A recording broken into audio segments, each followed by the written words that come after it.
This question is for Rabbi. You mentioned the story of that. I think you said he was Jewish and he was shot by at that. I think it was a concentration camp or something like that. And I'm going to play the devil's advocate for a bit and pretend I'm Sam Harris. No pun intended, of course. You stated that God was watching. God watched the gentleman pull the trigger. If God was watching, why didn't he make that trigger not work? Why didn't he make that poor individual just pass out while he was digging the grave?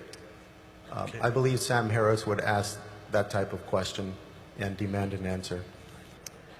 Yes, I appreciate that question.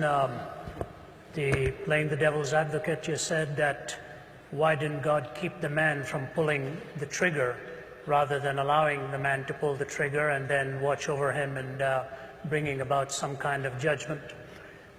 I would say this to you, that the supreme ethic that God has given to us is the ethic of love. It is the peak of all intellectual and emotional alignment.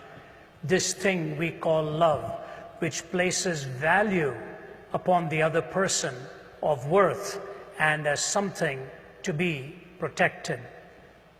It was interesting, of all people, it was Oscar Wilde who on his deathbed in his 40s, by his lover by his side, Robbie Ross, he turned to Robbie and he said, "Did you love any one of those little boys for their own sake?" It was an incredible question to ask by a man who was a hedonist on his deathbed in his 40s. And he said, "Robbie, did you ever love any one of those little boys for their own sake?" And Robbie Ross said, "No, I can't say I did." He said, "Bring me a minister. Bring me a minister." And it was in his magnificent poem, The Ballad of Reading Gaol, that Oscar Wilde said, only Christ was big enough to cleanse his heart and forgive him for all that he had done. The point even the hedonist realized was that in pleasure also, value and love are the supreme ethics that can be treasured. But you can never have love without intrinsically weaving into it the freedom of the will. You cannot have love without the freedom of the will. If you are compelled by some machine to a certain decision, you can never love. You can comply, but you will never be choosing to express that sentiment and the reality of love.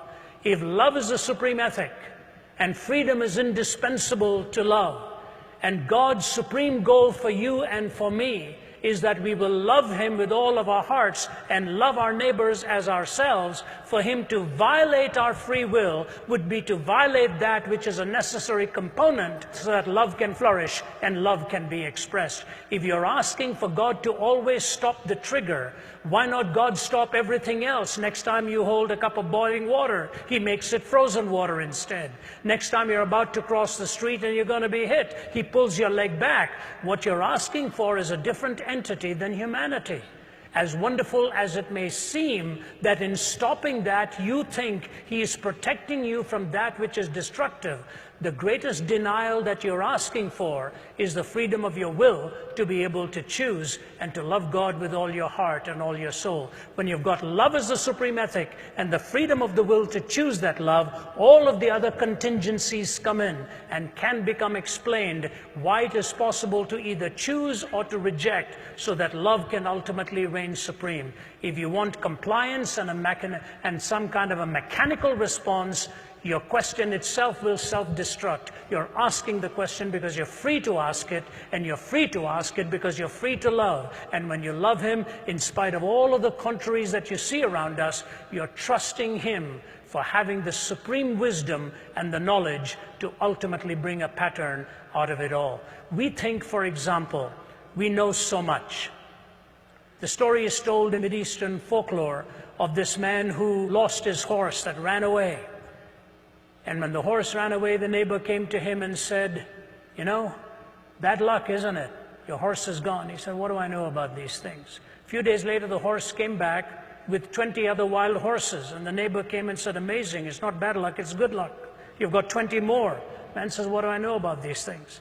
His young son is going and taming one of the new horses. That young horse kicks him and breaks his leg. The neighbor comes and says, "Terrible, isn't it? Your son's leg is broken. Bad luck that these horses came." The fellow says, "What do I know about good luck and bad luck?" A few days go by and a bunch of thugs are coming looking for recruits to join their gang. And they're looking for all the able-bodied young men. And they're about to pick this young man but find out his leg is broken. And they say, "We don't want him. We're going to move on to the next house." So the man comes and says, "Good luck, isn't it? Your son's leg was broken." In one little series of episodes, we don't know what lies ahead. Why don't you wait till you stand before God face to face, and you will find out there were reasons why he didn't stop that trigger, so that you will see the heinousness of evil and see the majesty of love and good, managing to navigate yourself, but as a pilgrim's progress to come to the celestial city.